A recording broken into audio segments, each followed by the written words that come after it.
Shalom saudara-saudariku yang terkasih dalam Tuhan. Renungan audioku kali ini berjudul Amazing Grace. Ya, sesuai lagu latihan pas lagi humming paduan suaraku. Aku sebutnya kur ya. Kur ini untuk tugas misa penerimaan mahasiswa baru dari KPKS kuliah aku. Hari itu adalah misa yang dipimpin oleh Romo Joseph Susanto PR selaku kepala sekolah dan konselebrannya Romo Hardi Jantan PR, dan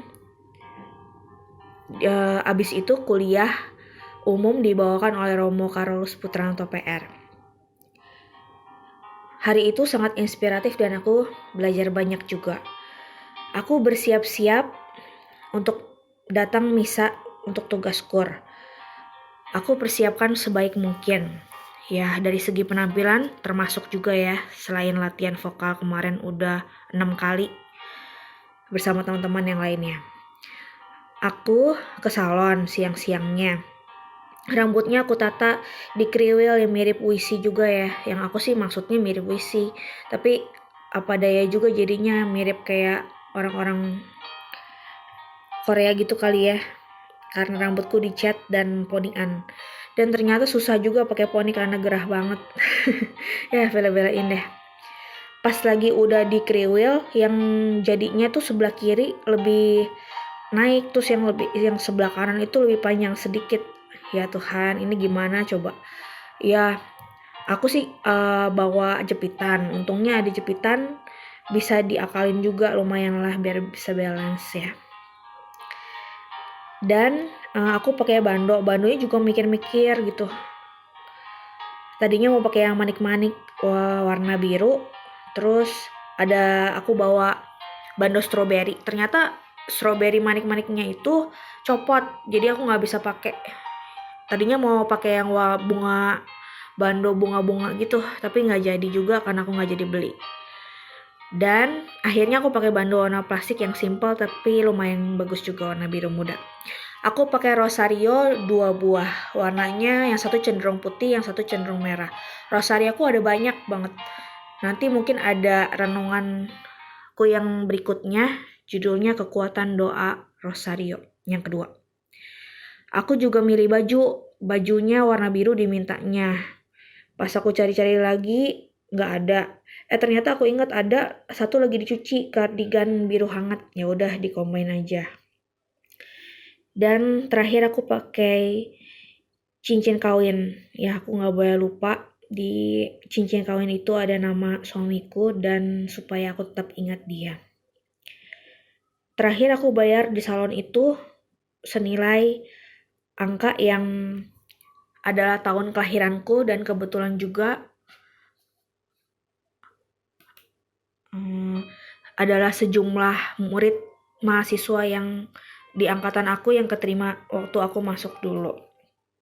Di salon itu ada kalender dari sebuah gereja, ada gambar Tuhan Yesusnya. Tulisan ayatnya Yohanes 14 ayat 16. Ia akan memberikan kepadamu seorang penolong yang lain. Ya, maksudnya penolongnya P gede, Roh Kudus maksudnya.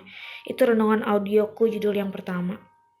Aku juga bekal benar-benar siap-siap buah pir, pisang, susu rasa taro buat jaga-jaga, dan telur dadar dan nasi.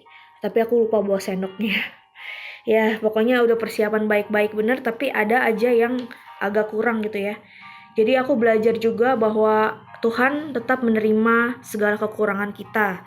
Di tengah segala kebaikan dan kelebihan yang kita punya, Tuhan tetap menghargai diri kita apa adanya. Bukan berarti kita maju pelayanan, maju tugas segala tanpa persiapan. Kita udah bersiap baik-baik sekali, udah berjuang sekali, tapi pada hasil akhirnya ya Tuhan juga yang bantu, Tuhan yang menopang kita. Tuhan menghargai proses dan perjuangan kita. Kalau orang di luar kan biasanya ngelihat hasil akhirnya aja. Tapi Tuhan melihat apa yang ada di dalam hati kita, kesungguhan hati kita. Biarlah hati kita itu jangan sampai berubah. Aku teringat akan ayat Alkitab di 1 Samuel 17 ayat 39. Bunyinya, lalu Daud mengikatkan pedangnya di luar baju perangnya.